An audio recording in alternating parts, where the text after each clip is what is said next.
এক প্লেট পাপড়ি চাট, খুশি হওয়ার জন্য আর কি লাগে জীবনে, তাই না? জীবনে কত কিছু আছে, তাই না? দুঃখ কষ্ট সব কিছুর মধ্যে যদি এক প্লেট পাপড়ি চাট পাওয়া যায়, তাহলে কিন্তু সব দুঃখ কষ্ট কোথায় যেন গায়েব হয়ে যায়, আর আমরা ঝাঁপিয়ে পড়ি পাপড়ি চাটের উপর। আর তাও আবার যদি হয় বাড়ির তৈরি করা। তাহলে চলো আর দেরি না করে তৈরি করে ফেলি। এখানে দেখো 1 কাপ নিয়েছি ময়দা, হাফ কাপ লবণ, সামান্য জোয়ান, আর দিচ্ছি 1 টেবিল স্পুন মতো সাদা তেল। খুব ভালোভাবে সব উপকরণগুলো ময়দার সঙ্গে খুব ভালোভাবে মিশিয়ে নিয়েছি। এবার দেখো অল্প অল্প করে জল দিয়ে আমি একটা ডো তৈরি করে নেবো। ডোটা কিন্তু খুব শক্তও হবে না, আবার খুব নরমও হবে না। এই পাপড়ি চাটটা তৈরি করতে এমন কিছুই লাগে না, কিন্তু তৈরি করা ভীষণ সহজ বন্ধুরা। আর হ্যাঁ, দোকানে খেতে অবশ্যই ভালো লাগে, কিন্তু যদি তুমি বাড়িতে তৈরি করে খাও তাহলে কিন্তু এতটুকু খারাপ লাগবে না, বরঞ্চ অনেক অনেক অনেক বেশি ভালো লাগবে। মানে তুমি যেগুলো বেশি পছন্দ করো সেগুলো কিন্তু পাপড়ি চাটের মধ্যে বেশি পরিমাণে দিতে পারো। দেখো তোমাদের সঙ্গে কথা বলতে বলতে আমার কিন্তু ডোটা মাখানো হয়ে গেছে। এখানে 10 মিনিটের জন্য রেস্টে রেখে দিয়েছিলাম। আবারও আমি ডোটা খুব ভালোভাবে মেখে নেবো। আর ডোটা দেখো খুব শক্তও হয়নি, আবার খুব নরমও হয়নি। 2 থেকে 1 মিনিট আবারও আমি ডোটা কিন্তু চেপে চেপে মেখে নিচ্ছি। দেখো ডোটা তো খুব ভালো করে মেখে নেওয়া হয়ে গেছে। এবার আমি ডোটা থেকে ছোটো ছোটো করে লেচিগুলো কেটে নেব। প্রথমেই দেখো আমি এই ডোটা থেকে 5 থেকে 6টা আমি পিস করে নিচ্ছি। তারপর কিন্তু আমি ছোটো ছোটো করে লেচিগুলো কেটে নেব। তোমরা চাইলে একটা বড় সাইজের রুটি করেও কিন্তু ছোটো ছোটো করে কেটে নেওয়া যায়, কিন্তু আমি দেখলাম যে ওরকম না করে ছোটো ছোটো করে আমি বেলে নেব। দেখো একদমই আমি ছোটো ছোটো করে কিন্তু লেচিগুলো কেটে নিচ্ছি, এইরকম সাইজের। খুব মোটাও করিনি, আবার খুব ছোটোও করিনি। দেখে নিশ্চয়ই বুঝতে পারছো, ঠিক এইরকম সাইজের। একইভাবে আমি কিন্তু সব লেচিগুলোই কেটে নিয়েছি। আর দেখো এবার শুকনো ময়দা দিয়ে আমি কিন্তু ছোটো ছোটো লুচির মতো করে বেলে নেবো, একদম ছোটো ছোটো করে বেলে নেবো। পাপড়িগুলো দেখো খুব পাতলাও করবো না, আবার খুব মোটাও করিনি, দেখে নিশ্চয়ই বুঝতে পারছো। খুব পাতলা করেও বেলিনি, আবার খুব মোটা করেও বেলিনি।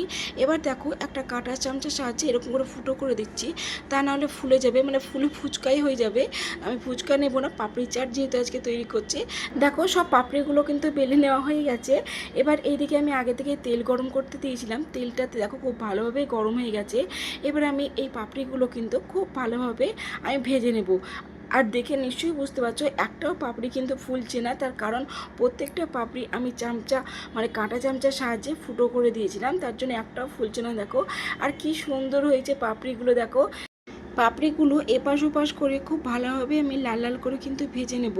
দেখে নিশ্চয়ই বুঝতে পারছো পাপড়িগুলো এক সাইডটা কিন্তু খুব ভালোভাবে কালার চলে এসেছে।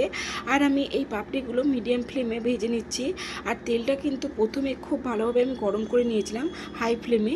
দেখো পাপড়িগুলো খুব সুন্দরভাবে ভাজা হয়ে গেছে, কালারটা কত সুন্দর এসেছে, তাই না? এবার আমি পাপড়িগুলোকে তুলে নিচ্ছি তেল থেকে। দেখো কি সুন্দর কালার এসেছে, পাপড়িগুলো দেখতে কি সুন্দর লাগছে। পাপড়ি চাট ছোটো থেকে বড় আমরা সকলেই ভীষণ পছন্দ করি।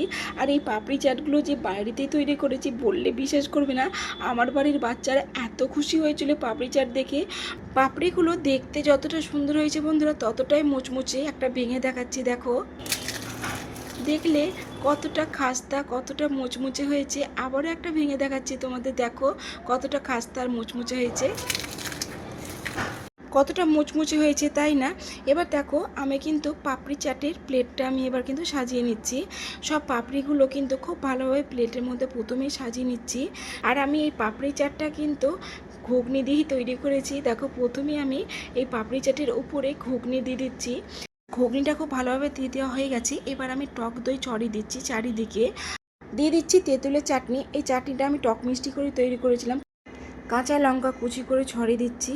দিচ্ছি কিছু স্যালাড মানে শসা কুচি, পেঁয়াজ কুচি, বিট কুচি আর গাজর। আর দিয়ে দিচ্ছি ভেজা ছোলা। আর দিচ্ছি বেশি করে একদমই ধনেপাতা কুচি ছড়িয়ে দিচ্ছি, দেখতেই পাচ্ছ। আর ছড়িয়ে দিচ্ছি সেও ভাজা। সেও ভাজাটা দেখো আমি কিন্তু অনেকটা বেশি দিচ্ছি, দেখতেও ভালো লাগছে, খেতেও কিন্তু দারুণ লাগে। আবারও আমি টক দই আর তেঁতুলের চাটনিটা ছড়িয়ে দিচ্ছি। দিচ্ছি চাট মশলা, বিট লবণ, আর দিচ্ছি সব শেষে গোলমরিচ গুঁড়ো। দেখো চাটটা দেখো বন্ধুরা, পাপড়ি চাট একদমই রেডি। দেখতে কি সুন্দর লাগছে না পাপড়ি চাটটা, মানে 1 প্লেট পাপড়ি চাট দিলেই মনটা একদমই আনন্দে ভরে যায়, এমন অবস্থা। দেখতে কি সুন্দর লাগছে। আর বিশ্বাস করো বন্ধুরা, বাড়িতে তৈরি করেছি, এত সুস্বাদু হয়েছিল এই পাপড়ি চাটটা যে আমাদের বাড়িতে বড় থেকে বাচ্চা প্রত্যেকে ভীষণ মজা করে খেয়েছে। পাপড়ির চাটটা দেখতে কতটা সুন্দর লাগছে, তাই না বন্ধুরা? একদমই কালারফুল একটা পাপড়ি চাট হয়েছে, দেখতে দারুণ হয়েছে, খেতেও ভীষণ